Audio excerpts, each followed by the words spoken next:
Hello बच्चों, आप सब कैसे हैं। आज जो हम पाठ पढ़ने जा रहे हैं वो आपकी अंतरा पुस्तक का चैप्टर है। पद्माकर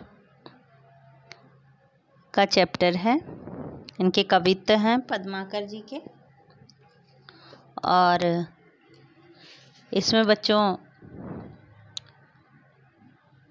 सबसे पहले हम पद्माकर के जीवन और उनका साहित्यिक परिचय जानेंगे।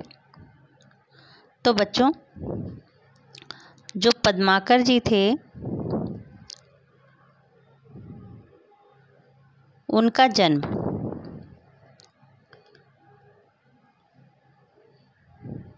1753 में हुआ था। प्रसिद्ध कवि पद्माकर उत्तर प्रदेश के बांदा जिले में इनका जन्म हुआ था बच्चों।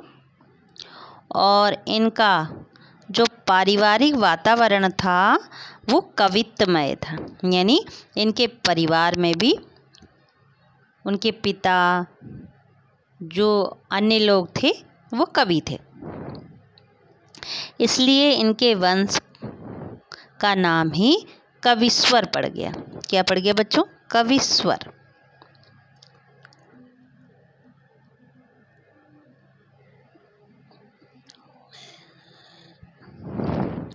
पद्माकर अनेक राज दरबारों, जो राज दरबार थे, अनेक राज दरबारों में रहे तथा बूंदी दरबार की ओर से उन्हें बहुत सम्मान मिला।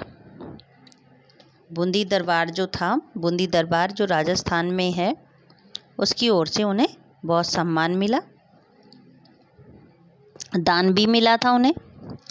पन्ना महाराज ने उन्हें बहुत से गांव उपहार में दिए थे। वहाँ के जो जयपुर के नरेश थे, और जयपुर के जो नरेश थे उन्होंने इनको कविराज शिरोमणि की उपाधि इनको प्रदान की थी।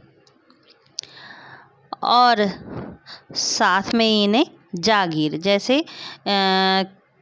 एक कोई जगह देना, एक कोई संपत्ति देना, यानी वहाँ की जागीरी दे दी थी। हिम्मत बहादुर विरुदावली इनकी रचनाएं थीं। पद्माभरण, जगत विनोद, राम रसायन, गंगा लहरी, इनकी क्या थी बच्चों? प्रमुख रचनाएं थी।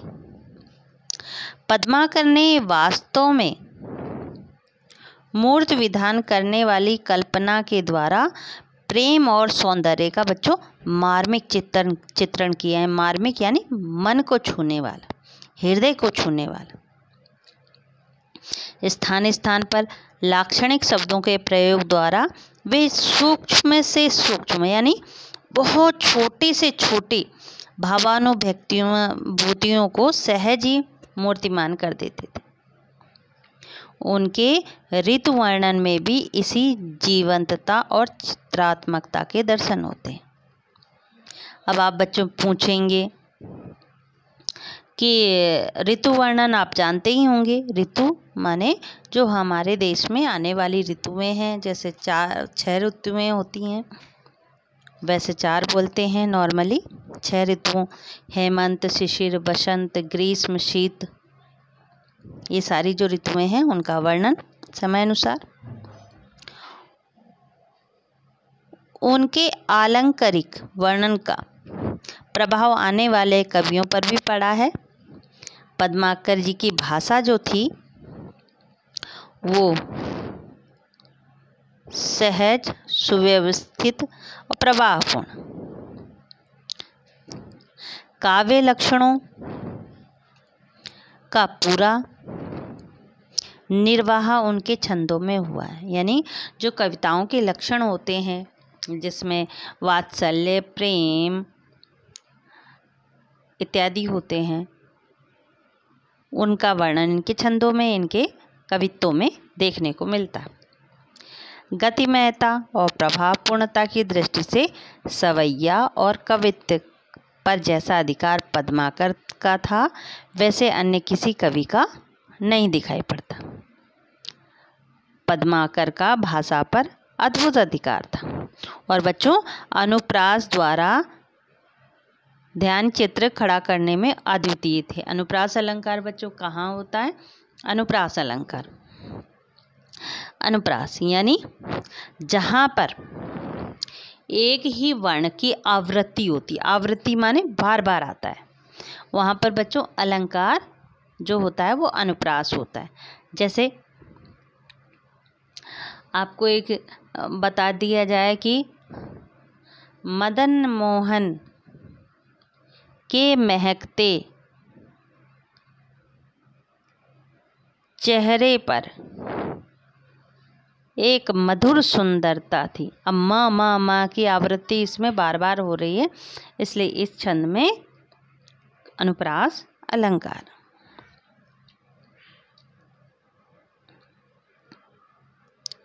अब बच्चों, हमने इनका जीवन परिचय जाना। इसके बाद में इनके कवित्व जो छंद हैं उनमें हम प्रवेश करते हैं। तो सबसे पहला जो छंद है इनका बच्चों, वो है प्रकृति और श्रृंगार से संबंधित है। सारा ही जो तीनों छंद हैं प्रकृति और श्रृंगार पर हैं इनके। कि और भांति कुंजन में गुंजरत भीर भौर, और डोर झोरन पे बौरन के हुए गए, कहे पद्माकर सु और भांति गलियानी, छलिया छबील छेल और छवि छुए गए। और भांति बिहग समाज में आवाज होती, ऐसे ऋतुराज के न आज दिन द्वे गए। और रस और रीत और राग और रंग और तन और मन और बन हुए गए। अब बच्चों, इसमें जैसे ब्रज भाषा का वर्णन है, तो आप है ना इसमें कुछ शब्द समझ लीजिए। जैसे यहाँ पे एक शब्द आया औरे। औरे का मीन्स होता है यानी मतलब होता है और ही प्रकार का। कुंजन, कुंजन बच्चों झाड़ियों में या बाग बगीचों में। गुंजरत, यहाँ शब्द आया गुंजरत यानी गुंजार करते हैं। भीर भौर, यहाँ पे है भीर भौर का मतलब होता है बच्चों भौरों का समूह। जो भौरे होते हैं फूलों पे बैठते हैं उनका समूह। डोर, यहाँ पे आया शब्द एक डोर। डोर मीन्स बच्चों जाली को, डाली होती है जो पौधों की, उनको कहते हैं। बौरन, बौरन मीन्स जब आम का जो पेड़ होता है वो जब फल आने से पहले जो फूल छोटे छोटे से आते हैं उनको बौर कहते हैं बच्चों। और भांति, यहाँ शब्द आया और भांति। तो और भांति का मतलब होता है बच्चों और ही तरीके से, और ही तरह के। और गलियानी, गलियानी माने गलियों में। छलिया, छलिया मीन्स छलने वाला, जो छल कर जाए। छबीले छेल यानी बच्चों यहाँ पर नवयुवकों की सुंदरता के बारे में वर्णन किया है। छबीले यानी सुंदर युवक। छवि, छवि मीन्स होता है बच्चों जैसे छाया होती है, प्रतिछाया भी कह सकते हैं हम उसको। छवि मीन्स शोभा भी कह सकते हैं, उसकी शोभा। छवि कैसी है, शोभा उसकी कैसी है। विहंग यानी पक्षी। समाज बच्चों जगत को कहते हैं। आवाज होती, यहाँ पे शब्द आया है आवाज होती यानी कलरव होता है। ऋतुराज में से जानते ही होंगे बच्चों आप, बसंत को कहते हैं। द्वे गए, यहाँ पे द्वे गए एक शब्द आया है। द्वे गए का मतलब 2 दिन हो गए यानी बीत गए। राग रंग, राग रंग का मतलब बच्चों भोग विलास। तन मीन्स शरीर होता है बच्चों, और वन मीन्स वन या बाग बगीचे। अब यहाँ लास्ट में भी हो गए एक शब्द आया यानी हो गए। अब बच्चों इसका हम भावार्थ समझ लेते हैं। तो बच्चों, इसका जो भावार्थ है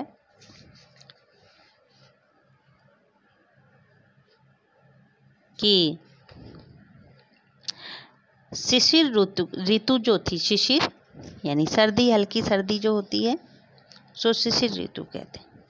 कि शिशिर ऋतु की अधिकता से छुटकारा मिलने के बाद, जब वो ख़त्म हो जाती, सर्दी की हल्की ऋतु जब समाप्त हो जाती है, उसके मिलने के बाद में बसंत ऋतु का आगमन होता है।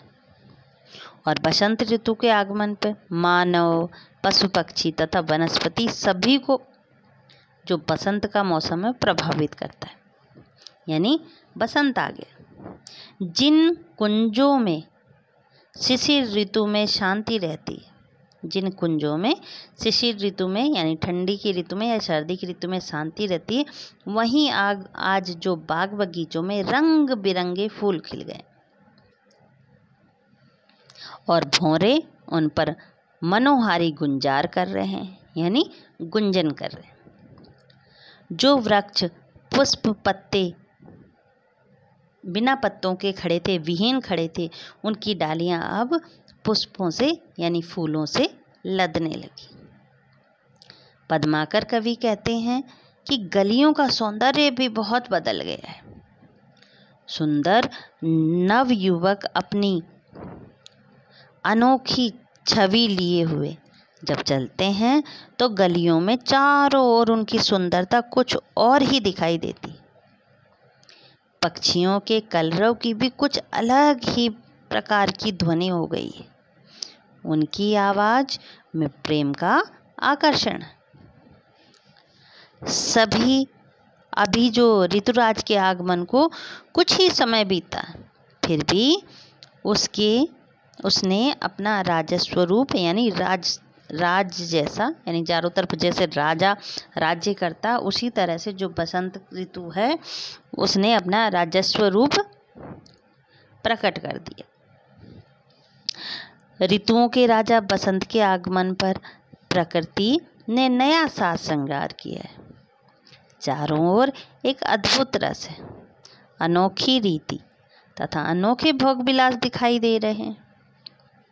ऋतुराज ने सभी जीव जंतुओं के तन और मन पर अपना प्रेम प्रभाव डाला है।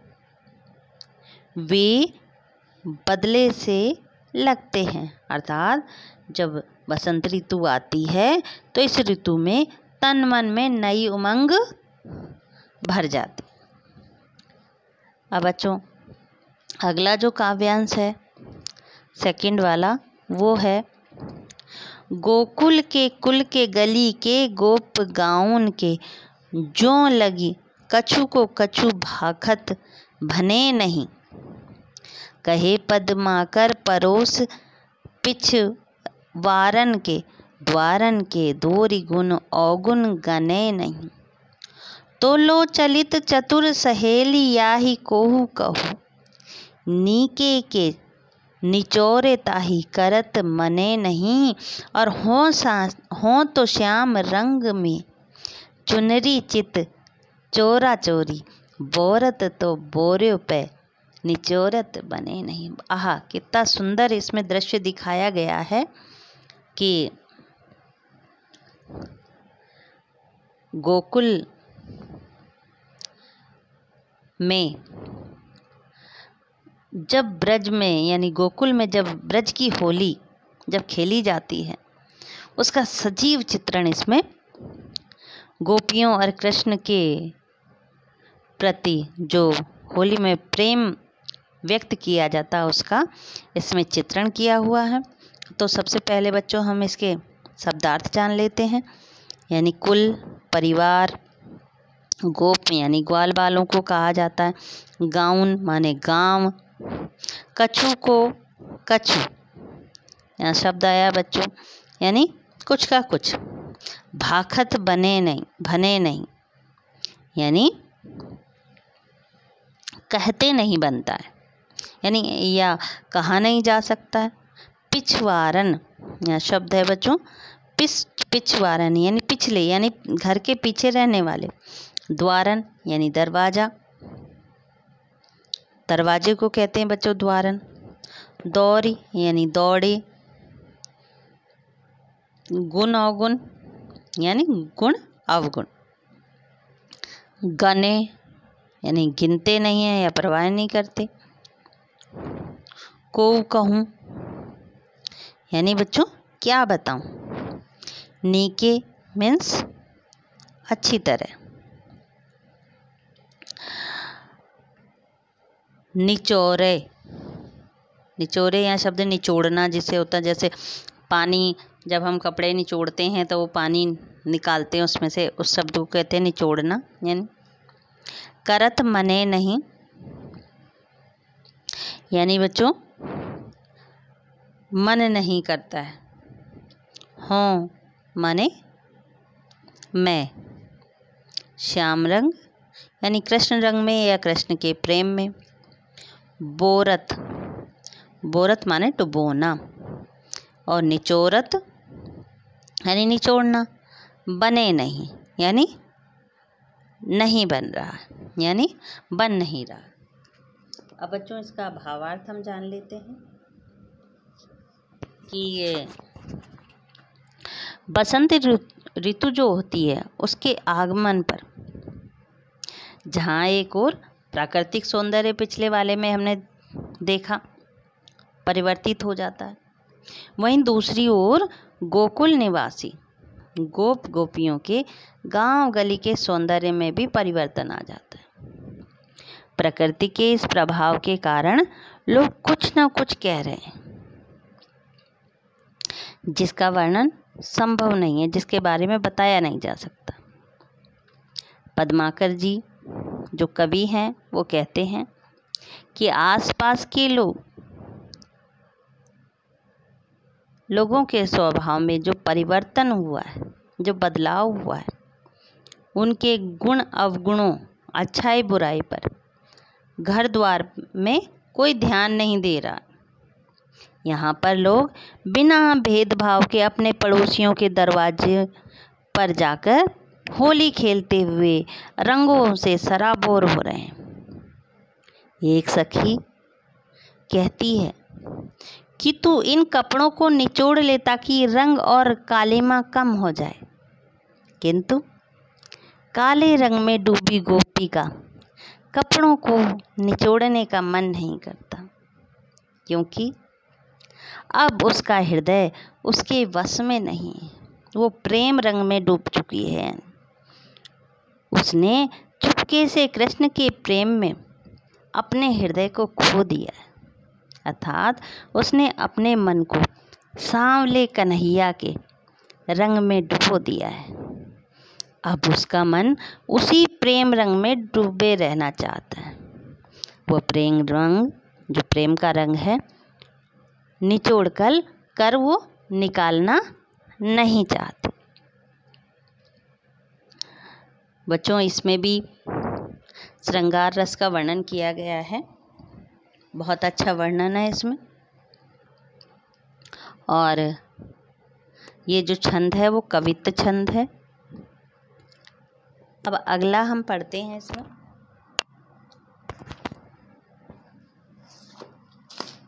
कि भौरन को गुंजन बिहार बन कुंजन में मंजुल मलारन को गावनो लगत है। कहे पद्माकर गुमानहु ते मानहु ते परानहु ते प्यारो मन भावनो लगत है। मोरन को सोर घन गोर चहूँ औरन हिंडोरन को वृंद छवि छावनो लगत है।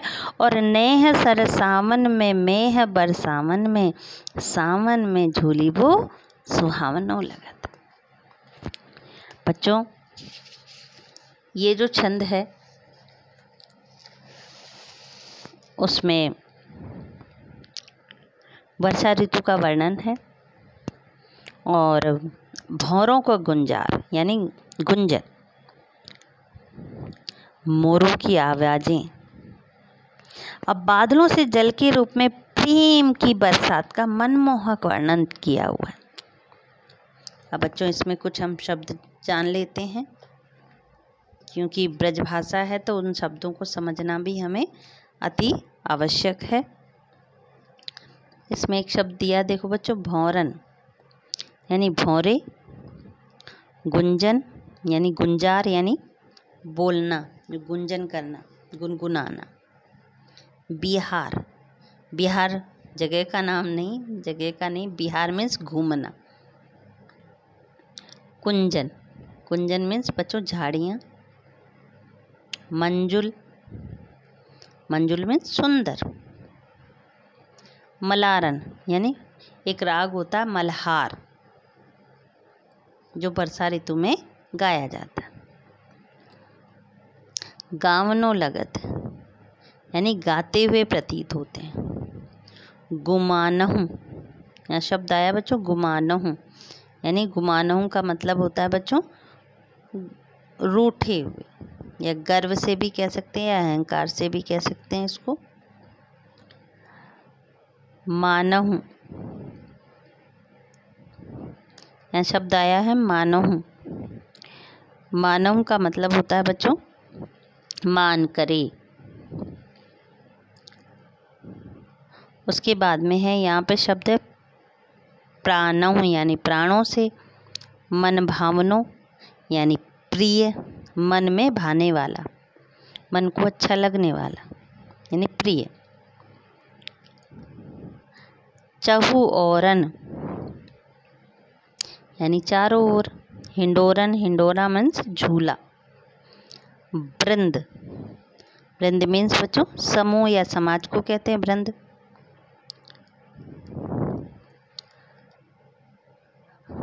उसके बाद में बच्चों यह एक शब्द आया है छावनो लगत। छावनो लगत यानी छाने लगता। नेह बच्चों स्नेह को कहते हैं। सरसावन मीन्स फैलाव, और बरसावन मीन्स बरसना, और झूली वो यानी झूलना। सुहावनो माने अच्छा लगना। अब बच्चों इसका हम भावार्थ जान लेते हैं कि जो ये प्रस्तुत पद्यांश है इसमें सावन वर्षा ऋतु का वर्णन किया गया है, महिमा है उसकी। इस ऋतु में बाग बगीचों व वनों के, जहाँ वन होते हैं, जहाँ झुरमुट होते हैं, बहुत सारे पेड़ होते हैं, पौधे होते हैं, वहाँ पे भौरे जो है गुंजन करने लगते हैं, जिसे सुनकर ऐसा प्रतीत होता है मानो वे राग, जो मल्हार राग है, वो गा रहे हैं। और नारियों द्वारा गाए गए सावन के गीत बहुत प्रिय लगते हैं कि जब महिलाएं सावन में झूला झूलती हैं तो उस समय सावन में वो तरह तरह के गीत गाती, वो बहुत प्रिय लगते। कवि पद्माकर कहते हैं कि वर्षा ऋतु में नायक यदि अहंकारवश किसी प्रकार का प्रेम कलह करता भी है तो भी ऋतु के कारण, उसके स्वभाव के कारण नायकों को अपना प्रीतम सबसे अच्छा लगता है, चाहे वो रूठा ही क्यों ना हो, तब भी वह उसे प्राणों से प्यारा लगता है। अर्थात ऐसे सुहावने मौसम में अपने प्रिय से मिलने की व्याकुलता बढ़ जाती। इस ऋतु में चारों ओर मोरों के गूंजने का शोर बढ़ जाता है। बादल की गरजने की आवाज़ें तथा पेड़ों की डालियों पर पड़े झूलों का सौंदर्य देखने योग्य होता है। हिंडोलों पर नारियां झूला झूल रही हैं, वर्षा हो रही है। यह वातावरण प्रेम में वृद्धि करता है। मेघों का बरसना और उस बरसते में ही झूला झूलना बहुत ही सुंदर लगता है। इसलिए कवि कहता है कि सावन में झूले पर झूलना सुहावना लगता है। इस तरह बच्चों जो आपका ये चैप्टर था पद्माकर का कवित्त का, वो कंप्लीट होता है। आशा करती हूँ कि आपको समझ में आ गया होगा। धन्यवाद।